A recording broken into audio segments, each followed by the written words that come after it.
Minsan tinatanong natin ang sarili natin, papagawa ko bang sasakyan or papalitan ko na lang?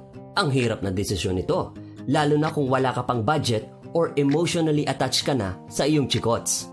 Pero hanggat ang iyong konsumo ay hindi mas mataas sa value ng sasakyan mo, I can say na medyo safe ka pa.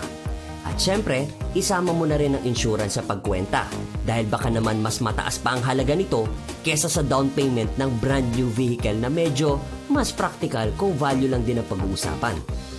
Yeah, let me give you some tips para mapadali ang pagdidesisyon mo. I'm Bob, your virtual blader. Una, kailangan mong isipin kung gaano kalaki ang nagagastos mo sa repair, maintenance at iba pang expenses mo sa iyong pinakamamahal na wheels. Idagdag mo pa dyan kung meron kang roadside assistance membership.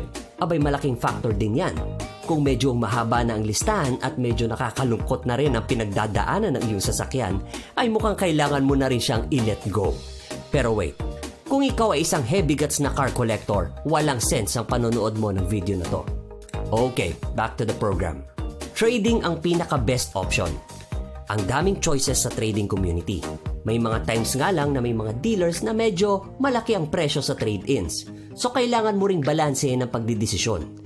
Kung hindi naman malayo ang presyo nito sa brand new, huwag mo nang pasakitin ang ulo mo. Lagi nating tandaan, ang sasakyan ay pinakamahalaga sa panahon ngayon, lalo na kung nabubuhay ka sa futuristic at super busy na panahon. Cars mirrors our image as well, dahil ito ang kasama natin sa araw-araw. Sabi nga ng favorite kong Transformers movie, a driver don't pick the car picks the driver. It's a mystical bond between man and machine. Ang bottom line, take care of your vehicle. Huwag nating hayaang dumating ito sa pinakamalungkot na part, which is letting go. Dahil ako mismo, hindi ko kayang dalhin ang bigat sa damdamin yan. At para sa iba pang Bla-de-Boom na tips on how to maintain your car, visit our website at blade.ph. Blade Auto Center. It's Blade, it's better.